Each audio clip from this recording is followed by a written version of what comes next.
Stop. Before you swipe away, I need to ask you something that will permanently alter how you see reality. Do you believe being a good person is your shield? Do you think your kindness is your armor? That your generosity forges loyalty? That your honesty commands respect? If you said yes to any of that, you are about to confront the most dangerous myth society has ever sold you. The single greatest mistake people make is thinking that goodness equals safety. But here is the brutal truth. Unchecked goodness is like a wildfire. It will burn down everything you have worked for. Your relationships, your career, your ambitions, everything. Niccolo Machiavelli. Yes, that Machiavelli figured this out centuries ago. He saw good leaders toppled. He witnessed kind rulers annihilated. He watched generous men and women betrayed by the very people they elevated. And he wrote it all down. Today, I'm going to share his forbidden wisdom with you, the shocking price of goodness that no one dares to mention. In the next few minutes, you will learn why your goodness is precisely what's making you weak, why people don't respect your kindness, they leverage it, and most critically, how to forge your goodness from your greatest vulnerability into your most formidable weapon. But first, let me be crystal clear. I am not telling you to become a villain. I am not asking you to harm anyone. I am showing you how to be good strategically, not indiscriminately. Because the fact is, in a world full of wolves, being a sheep is a death sentence. Now, I want you to drop this affirmation in the comments. I choose strategic goodness. Starting today, everything changes. You will no longer deploy goodness blindly. You will deploy it with purpose.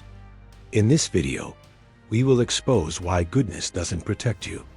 In fact, it often leads to your ruin. And we'll see exactly how to transform it into a source of undeniable power. Let's begin with the first shocking truth. Number 1. Goodness as exposure. Picture the kindest person you know. Now, ask yourself this. Are they truly respected, or are they just the first person everyone calls when they need a favor? The truth is, being consistently good makes you vulnerable, not secure. When you are perpetually kind, people label you as predictable. They know you won't push back. They know you won't say no. They know they can walk all over you because you're too nice to stop them. You become the office workhorse, the friend who always covers the bill, the relative who shoulders every family burden, even at your own expense. Let me tell you about a man I knew. He was the most supportive manager I'd ever seen. He covered for his team, put their needs first, and championed their work. The result? Someone else was promoted over him. Why? Because relentlessly nice people don't look like leaders. They look like servants. People don't respect your goodness. They exploit it. Think about it. When help is always available, that help loses its value. When boundaries are never enforced, people will endlessly cross them. When you never show your teeth, people will assume you have none. Your goodness becomes your weakness because it signals to the world that you are a resource to be consumed. Machiavelli once wrote, "The lion cannot protect himself from traps, and the fox cannot defend himself from wolves." One must therefore be a fox to recognize traps and a lion to frighten wolves. You have been trying to navigate a world of wolves as a sheep, and that is exactly why you continue to get savaged. Drop this affirmation in the comments. I protect my energy. Number 2. The generosity trap. Here's a concept that will rewire your brain. The more you give, the less people value it. I know it sounds counterintuitive, but listen closely. Generosity earns you short-term praise. People applaud you. They say wonderful things. It feels incredible, doesn't it? But over time, a toxic dynamic emerges. Your generosity breeds dependency, then entitlement, and finally resentment. Let me break it down. Help someone once, they're grateful. Help them twice, they're appreciative. but help them 10 times, and it becomes an expectation. Your exceptional kindness is now their new normal. And if you ever stop, they won't remember the 9 times you said yes. They will only fixate on the 1 time you said no. Suddenly, you're the selfish one. You're the villain. Think of parents who give their children everything. At first, the kids are thrilled. But soon, the gifts are just expected. The new phone isn't a prize. It's just what's supposed to happen. And if the parents ever say no, the kids erupt, calling them unfair. The same pattern holds in friendships. You're the one who always pays, always drives, always helps.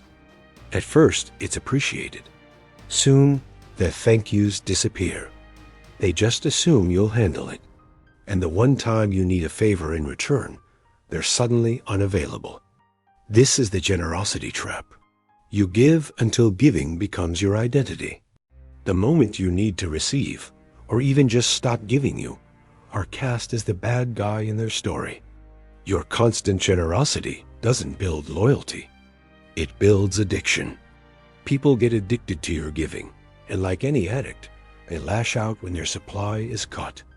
The psychology behind this is called hedonic adaptation. We rapidly get used to good things. What was once special becomes the baseline. What was once generous becomes expected. So your repeated acts of kindness lose their impact over time. They become invisible. But your one act of refusal? That stands out like a beacon. That's what they'll remember. That's what they'll talk about. This happens everywhere. At work, always stay late, and it becomes your job. Leave on time once, and you're suddenly not a team player.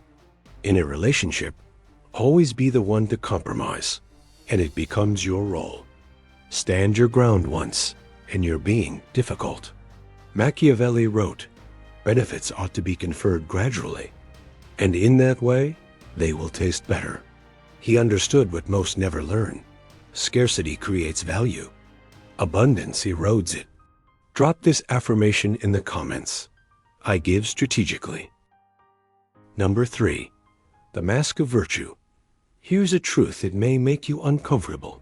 Society rewards the appearance of goodness, not the reality of it. People don't care if you are actually good. They care if you look good. They judge your image, not your heart. This means that to maintain power and respect, you must master the art of wearing the mask of goodness while maintaining control beneath it. Look at the most successful people in any field. Do you think they reach the top by being genuinely nice to everyone all the time? Of course not. They got there by being strategic about when, how, and to whom they showed their goodness. They project warmth in public while making ruthless decisions in private. They show mercy when it serves a purpose and demonstrate strength when it's required. They understand that the appearance of virtue is often more powerful than virtue itself. This is not about being duplicitous. This is about being strategic. Think of it this way. A surgeon must cut you open to save your life. Is the surgeon cruel? No. The surgeon is doing what is necessary, even if it causes short-term pain. True leaders understand that sometimes being genuinely good requires looking temporarily bad. Sometimes helping someone requires saying no to them. Sometimes protecting your team requires making unpopular calls. The mask of virtue isn't about deception. It's about timing. It's about knowing when to reveal the velvet glove and when to reveal the iron fist. Most people get this backward. They show weakness to their adversaries and strength to their allies. Effective people do the opposite. Machiavelli stated, everyone sees what you appear to be. Few experience what you really are. He knew that perception dictates reality. If people perceive you as weak, you are weak. If they perceive you as strong, you are strong. I want you to drop this affirmation in the comments. I control my image. Number 4. The economics of power. Everything you do has a cost. Every favor you grant, Every time you say yes when you mean no. Every moment you spend building up others instead of yourself. It all comes from your finite account of energy. Most good people never do this math. They give and give until their account is empty. Then they wonder why they feel depleted, resentful, and used. Here's the critical lesson. Your time, energy, and resources are not infinite. When you spend them on others, you have less for yourself. Acknowledging this isn't selfish. It's simple arithmetic. Unconditional kindness is a direct path to burnout. And when you're burned out, you can't help anyone, least of all yourself. Think of the pre-flight safety briefing. They tell you to secure your own oxygen mask before helping others. Why?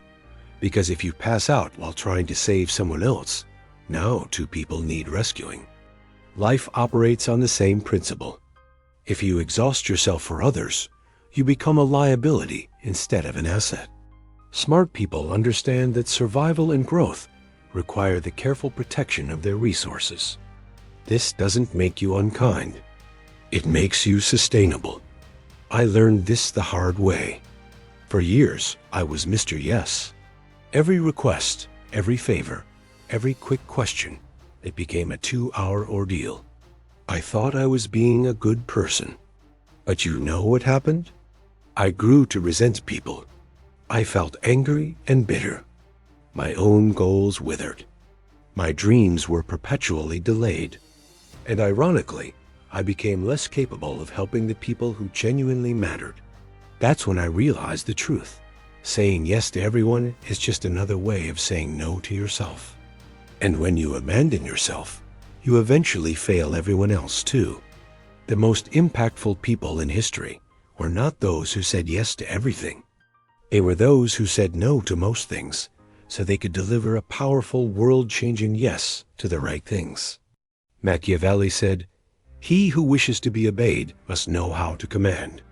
You cannot command respect from others if you cannot command your own time and energy. You cannot lead others if you cannot first lead yourself. Now, I want you to drop this affirmation in the comments. I protect my resources. Number 5. The strategic use of virtue. Let me be clear. I am not telling you to become heartless. I am not saying mercy, honesty, and generosity are worthless. I am saying this. These virtues must be deployed like weapons, with precision, at the right time, for maximum effect. A sword hanging on a wall protects no one, but a sword in the hand of a master at the decisive moment can save an entire kingdom. Your goodness should function in the same way. When you help, it should be intentional. When you show mercy, it should be strategic. When you are generous, it should be designed to produce the outcome you desire. Let me give you an example. Instead of helping everyone a little, help the right people a lot. Instead of being pleasant to everyone, be exceptionally kind to those who are key to your mission. Instead of saying yes to every request, say a powerful yes to the opportunities that align with your ultimate goals. This approach achieves 3 things. First, your help becomes more valuable because it is scarce. Second, you create a far greater positive impact because your efforts are focused. Third, people respect you more because you are selective. Think about the most revered leaders. Martin Luther King Jr. wasn't nice to injustice. He confronted it with powerful, focused opposition. Mother Teresa didn't try to help everyone on earth. She focused her immense compassion on the poorest of the poor. They were all good people, but they were strategically good. They used their virtue as a tool to create change, not as a blanket to win universal approval. How do you apply this? Before you agree to any request, ask yourself 3 questions. 1. Does this align with my core values and goals? 2. Can I do this without depleting myself? 3. Will this act be valued and respected by the recipient? If the answer to any of these is no, you don't just say no. You say no politely, but firmly. And when you do say yes, you commit fully. You give your best. You create real value. You make a tangible difference. This way, your yes has weight. Your help is remembered. Your generosity builds true loyalty, not entitlement. Machiavelli once said, "The promise given was a necessity of the past. The word broken is a necessity of the present." What he meant is that sometimes being good to your core mission means being firm with outside requests. Sometimes protecting your family means setting hard boundaries with your colleagues. Sometimes honoring your dreams means disappointing people who want a piece of your time. Strategic virtue is not about being selfish. It is about being effective. Drop this affirmation in the comments. I choose effective kindness. Number 6. The illusion of gratitude. Here is something that will forever change how you see human nature. Gratitude is perishable. I know that stings to hear, but it's a fundamental truth. The favors you perform, the help you offer, the sacrifices you make, they all have an expiration date in people's minds. Repeated favors cease to be gifts and instead become obligations. What begins as "thank you so much" evolves into "you should do this," and finally to "why didn't you do this?" You help your friend move. They are incredibly grateful. 6 months later, you help them again. Still thankful, but the novelty has worn off. The third time, it's just expected. The fourth time they need help, they don't even ask. They just assume you'll be there. And if you can't make it, suddenly you're the one who let them down. This is human psychology. We adapt to good treatment. We begin to take it for granted. We recalibrate our definition of normal to include your exceptional kindness. In the end, people remember the advantage they gained from you, not the kindness you showed them. This pattern is universal in relationships, workplaces, families. The person who always says yes becomes the person everyone expects to say yes. The reliable one becomes the default solution for every problem. And when that person finally draws a line or says no, they are treated as a traitor. The more consistently kind you are, the less your kindness is valued. The more available you are, the less special your presence becomes. The more you give without asking for anything in return, the more people assume your giving is without cost. This is the illusion of gratitude. We believe that doing more good will make people more grateful. In reality, it often makes them less so, because their expectations simply rise. The people who appreciate you the most are often those you help infrequently. The ones who take you for granted are usually those you help the most. This doesn't mean people are evil. It means they are human. And humans are wired to adjust their expectations based on experience. Understanding this doesn't mean you stop being kind. It means you become strategic. You set boundaries. You sometimes make your help conditional. You let people experience the consequences when you are not there to solve their problems. Machiavelli noted, "Men judge generally more by the eye than by the hand, for everyone can see, but few can feel." People see your present actions far more clearly than they remember your past contributions. Your history of kindness becomes invisible. Your current actions are all that matter. Drop this affirmation in the comments. I create lasting impact. Number 7. Results over intentions. The world judges outcomes, not motives. You can have the purest heart on the planet. Your intentions can be golden. But if your actions fail to produce results, none of it matters. History does not remember the well-intentioned. It remembers the effective. Let me ask you this. Would you rather be remembered as someone who was really nice, but achieved little, or as someone who was sometimes tough, but actually made things better? Most people instinctively choose the first option because it feels safer. But here's the catch. Being remembered as just nice is the same as being forgotten entirely. There is a brutal but undeniable truth. Sometimes being truly good requires doing things that don't look good in the moment. Surface-level kindness creates temporary comfort, while difficult decisions create lasting improvement. A parent who disciplines a child isn't being mean. They are being good by teaching vital lessons.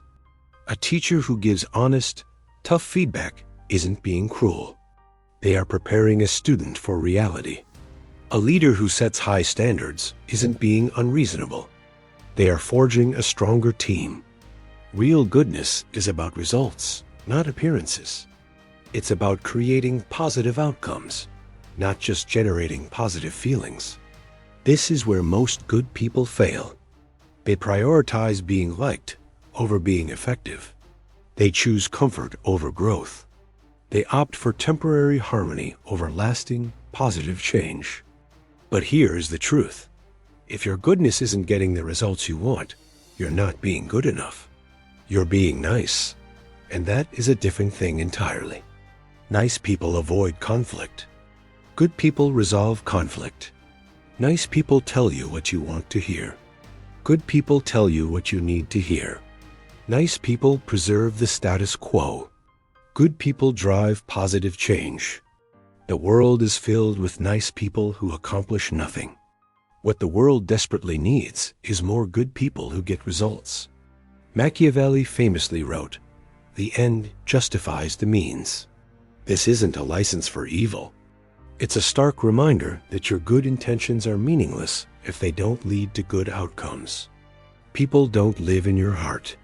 They live in the world your actions create. So remember this. Real goodness requires courage. It requires you to prioritize outcomes over optics. It requires you to stop asking, "Will they like me for this?" and start asking, "Will this actually work?" At the end of your life, people won't remember your intentions. They'll remember what you built, what you changed, and the legacy you left behind. Drop this affirmation in the comments. I focus on outcomes. Number 8. Legacy and survival. Let's talk about the ultimate stakes. How you will be remembered and what you will leave behind. History does not honor the merely good. It honors those who survived, endured, and transformed their vision into reality. Think about it. Can you name 5 nice people from history? It's difficult. But you can easily name 5 people who created lasting change, even if they were not always pleasant. Steve Jobs wasn't known for being nice. He was demanding, obsessive, and often difficult. But he built tools that reshaped how billions of people live and communicate. The point isn't to be unkind. The point is that being remembered for making a difference is infinitely better than being forgotten for being agreeable. Here is what most people miss about legacy. You cannot leave a positive mark on the world if you don't survive long enough to make it. And survival in career, in relationships, in life requires more than just goodness. It requires intelligence, strategy, and at times, toughness. The kindest people cannot help anyone if they are crushed by manipulators. The most generous souls cannot give anything if they allow their resources to be drained prematurely. The most honest voices cannot speak truth if they are silenced by those who profit from lies. You must survive first. Then you can thrive. And only then can you build the legacy you desire. This means protecting yourself so you can protect others. Building yourself up so you can lift others up. Becoming strong so you can defend the weak. This isn't selfish. It's strategic. It isn't cruel. It's prudent. It is not an abandonment of goodness. It is the preservation of it so that it can actually make a difference. Look at the people who create lasting, positive change. They are not doormats. They are not people pleasers. They are not afraid to say no, to set boundaries, and to make hard decisions. They understand that being good is not about being weak. It is about being powerful enough to choose goodness when it matters most. Machiavelli wrote, "It is better to be feared than loved, if you cannot be both." What he truly meant is this: respect matters more than affection. Impact matters more than popularity. Results matter more than feelings. You do not have to choose between being good and being strong. You can and should be both. But if you are forced to choose strength first, because strength gives you the power to be good on your own terms. Weakness, even with the best intentions, only makes you a casualty. We have covered a vast territory today, but let me leave you with the single most important lesson. Goodness without strategy is the most dangerous trap in the world. It leaves you vulnerable to exploitation. It drains your resources until you are an empty shell. It creates unsustainable expectations and ultimately prevents you from making the very impact you wish to create. But goodness with strategy that becomes a weapon of influence and survival. It becomes a tool for creating real, tangible change. It becomes the foundation of a life and legacy that truly matters. You now know the shocking cost of blind goodness. You understand the generosity trap, the illusion of gratitude, and why good intentions without results are worthless. More importantly, you now know how to transform your goodness from a weakness into a strength, how to be kind strategically, how to help effectively, how to create outcomes that last. Before you click away, I want you to make a conscious decision. Are you going to continue being good the old way blindly, without boundaries, until it breaks you? Or are you going to start being good the new way strategically, effectively, and powerfully? So here is the real question. It will define your future. Will you let goodness make you a victim, or will you master it and make it your power? The choice is yours. But now, you have the knowledge to choose wisely. If this video opened your eyes, hit the like button. If you want more truths that challenge conventional thinking, subscribe and ring the notification bell. And if you know someone who's too good for their own good, share this video with them. Your goodness is not your weakness. When used strategically, it is your greatest strength. Drop this final affirmation in the comments. I master strategic goodness. Remember, in a world of wolves, don't be a sheep. Be the shepherd. Be the one who protects the flock, not through weakness, but through wisdom, strategy, and strength. Thank you for watching. I'll see you in the next video.